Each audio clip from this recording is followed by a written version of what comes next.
Welcome to Forbidden Planet TV. I'm Andrew Sumner, and today I'm privileged to be joined by Silvia Moreno-Garcia to talk about her new book, Velvet Was the Night, which you can order from the links attached to this conversation. But first of all, Silvia, how are you, mate? Hi, I'm fine, thank you. And you? Yeah, I'm very well, thank you. I'm very well indeed. Now, what can you tell me and the viewers about your awesome new book? Okay. Well, Velvet Was a Night is a noir that takes place in 1971 in Mexico City Yeah. against the background of political unrest. And it follows two very different characters as they are on the trail of a woman who has gone missing after some student protests turned violent and the government attacked the students. Right, okay. And what inspired you? Because previously you're the author of Mexican Gothic, you're the author of Gods of Jade and Shadow. What inspired you to create Velvet Was the Night? Well, Velvet Was a Night is based on a real time period and real incidents in Mexican history. Basically, there was a period called the Dirty War in Mexico, and it was at the time when the government was very worried about leftist students and communist activities. So it banded together with the CIA, with the Americans who were also very interested in suppressing any kind of communist activity throughout Latin America. And the CIA trained these unofficial um, squads of people that would go out and torture, kill, kidnap activists and beat them sometimes. And they were called the Hawks. And so this is based on a real incident in 1971 when there's a group of students who are protesting. They're going down a street and the Hawks are let loose and they beat and kill a bunch of people. And what happens in the aftermath of this situation in Mexico City. So it was a real thing. It was something that was really going on in that time. Yeah, wow. And what I mean, that's such a fascinating overarching subject and a key moment, a key historical moment. How difficult was it for you to weave a story, to weave a narrative through those events? Yeah, I mean, I always started thinking about that I wanted to do a noir, so it was just basically using that as a kind of bedrock of the structure, and the political activities are background subject matter. This is not supposed to be a history book or a political treatise on the time period. It's not a didactic text, so that is part of the background. But the real story is just this kind of really um, old-fashioned noir. And I say old-fashioned because when I was trying to shop it around, everybody told me that editors told me that noir is not cool anymore, that the thing that is cool now is domestic noir. Yeah, So that I should write a book about wealthy white women in the suburbs yeah, having right. trouble. So this harkens back to like a different type of noir, like, you know, the noir that was being produced in the 60s and a little bit before that, a certain vibe. And it also is clashing intentionally in the book with romance novel, well, romance comic books specifically of the time period, because one of the characters is very interested in romance comic books. And there's also elements of music and all this kind of stuff. But I mean, the real impetus was to write Yeah. noir as it might have been written in the 1960s. And rooted in a very real experience rather than that strata of society you often see adapted for, I don't know, books like Gone Girl or whatever it may be. You know, that's a scene that's been very richly mined, right? Whereas I think what you're doing is something fresh and original, and you're setting it in an area that it's a fascinating story to begin with. So to weave your narrative into that, I think, is even more interesting. What I'm fascinated about the romance comics connection. Where did that come from? What was your inspiration there? Oh, there were real romance comic books in that time period. They were popular in the US, but in Yeah, Mexico, there was also a huge wave of romance comic books. In Mexico, they were more like serialized soap operas as opposed to yeah. single issues. I'll show you one. Just one second. My Oh, I'd background. love to see Everybody's it. going to Yeah, realize my background is yeah. changing. Right. No worries.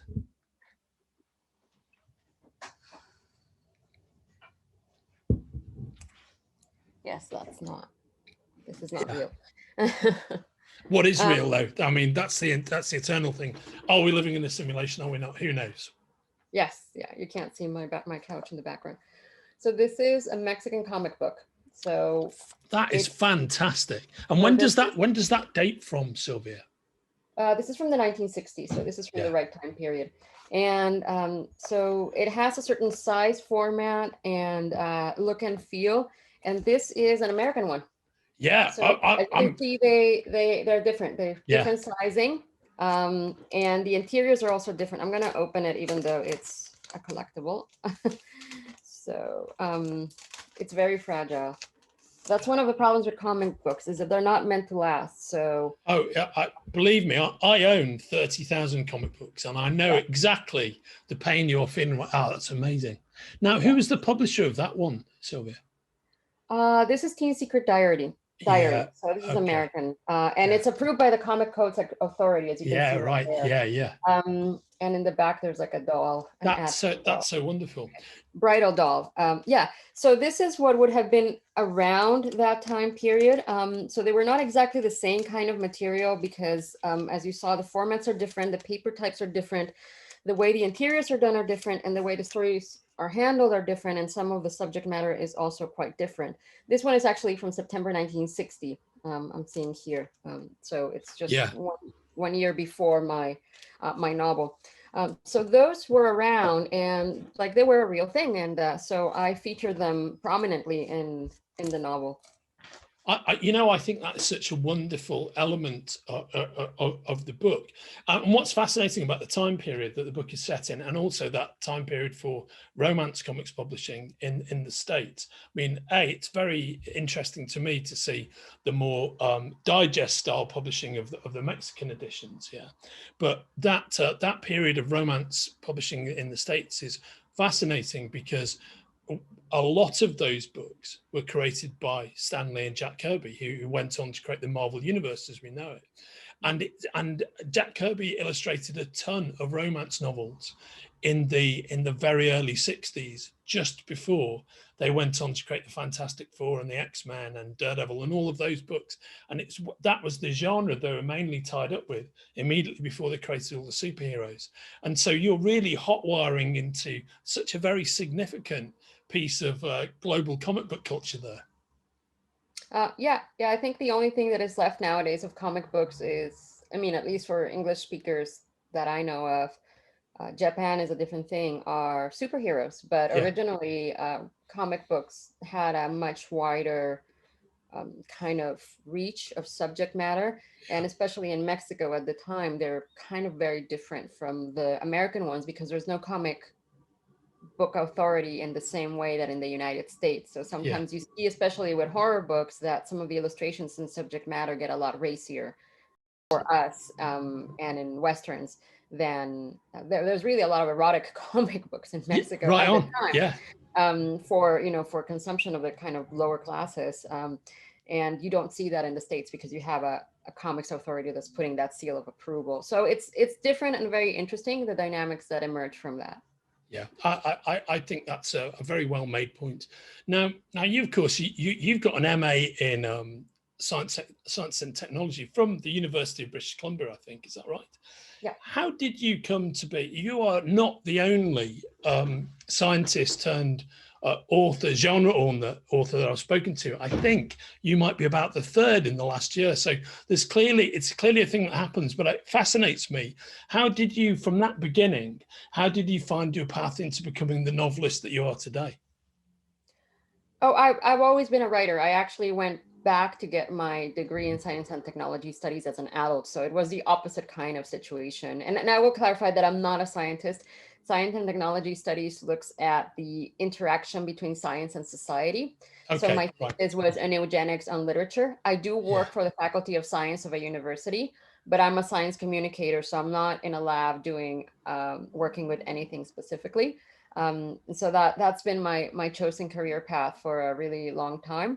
But I got my master's degree after I was fully grown, because I wanted to go back to school. I could afford it at that point, before I couldn't afford grad school when I was younger, and I just decided to do it and get my degree. But I'm not an academic either. I did my thesis, and that's kind of all I have done in that milieu. I have done other things that could be para-academic, like I wrote an introduction to Wuthering Heights, for example, and I'm working on an introduction for a different publisher for a different book where I'm thinking of combining some of the stuff that I know from science and technology studies into this introduction, combining some of the science of the time period with literature. It's a specific fantastic fiction book that allows you to do that. So I might be doing some of that, but yeah, it's kind of like a different, it's a different sort of journey. I've always um, been writing for a really long time, and I've always been working also. I've always had a day job, and it's just happened to be in the sciences Yeah. as a communicator. Yeah. Yeah. That there's a wonderful harmony in that, I think. Are you a big fan of Wuthering Heights? I No, I actually was not a very big fan of Wuthering Heights when I was growing up. I didn't like it. I think I've learned to be not to love it, but I found it more interesting as I've grown up, because I've seen more things in it that you don't see when you were a teenager. When I was a teenager, I didn't like it because all the people around me said that it was very romantic and I couldn't see the romance of it. But reading it as an adult, I have realized that it's, I mean, some people might see the romance, but it's also a book that it's a lot about violence and intergenerational trauma. And so Absolutely right. once I Yeah. understood that, I mean, the real romance story is only towards the end when the younger Yeah. Kathy and her younger cousin slash lover, it's a bit weird to say that, get together. Yeah. That's the real love story. And the thing that comes before is this kind of like horrible cycle of violence. When I was Yeah. able to see that, I was able to understand Wuthering Heights before, but I didn't like it because people would tell me this is terribly romantic. And I used to think these people are psychopathic. But that's Yeah. also part of the Gothic, right? I mean, the Gothic Yeah. is about really big emotions. Nothing is small. Everything is really almost operatic, and that's just part of the genre. So once I understood a little bit more about the genre, I became more interested in it. But in terms of Gothic novels, I always gravitated more towards the supernatural ones that had um, things that were more like the Monk or Dracula, that were people were getting Yes. killed, that kind of situation. I suppose people do get killed in Wuthering Heights Well, in they a do. different Yeah. way, I, but I, I, I must say, I totally respond to everything you've just said. I don't believe Wuthering Heights is a romance, and I wrote my thesis about Wuthering Heights.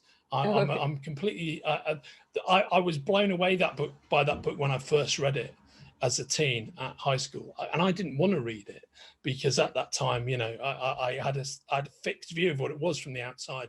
My experience of reading it was so different, and it's so, to me, not a romance, and so very much about so many other things, that I've always found it's exerted an unusual power. So I really agree with every word that you've just said. Before we depart, could you just tell me a bit about the journey to creating She Walks in Shadows, also known as Cthulhu's Daughters, which I know is such an incredibly well-received piece of work, such a well-received collection. You must be very proud of that. Yeah, that was an anthology project a few years back, and it was basically uh, anthology collecting stories by and about women inspired by the work of H.P. Lovecraft, because um, at the time I was involved kind of more in the Lovecraft fandom, and Yeah. there were a lot of women who were interested in it, and we would have chats and chat groups and talk about this stuff. But then when you looked at some anthologies, the anthologies did not kind of reflect the rich culture and the interest of people in it. So Yeah. there was a bit of a difference between what I was seeing in terms of the fandom of people actually chatting and wanting to be in that arena, and some of the stuff that was coming out in terms of anthologies. Sometimes you would find only one woman or no women at all. And so it was a response to that. We had kind of a lot of fun with that. There were a lot of writers that I really admire that went into it, like Gemma Files. And then some newbies, some people that I had never heard before kind of got their start. And there's people there who have now gone on to bigger and better things that I've seen. So yeah, I'm really happy of that project. Um, I do have to say that I think the Lovecraftian scene has quickly changed, so it's not quite the same situation that was, that prompted the publication of this book as what we have now. So no, I think that's a very well made point, and but the collection won a World Fantasy Award, right? yeah. Yeah, I mean, that must have felt pretty good.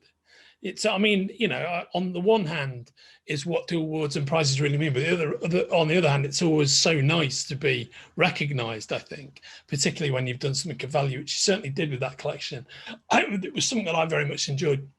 And therefore, anybody who's watching this and watching my chat with Silvia about Velvet Was the Night, you can buy Velvet Was the Night, our exclusive Forbidden Planet signed edition, from the links attached to this conversation.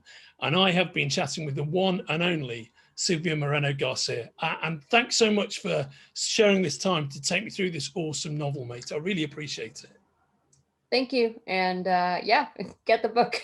Yeah, everybody will get the book. And if you make it to London, when we're on the other side of this pandemic, whenever that is going to be, and it might be a very long time, please come and visit us at the store. We'd love to see you there.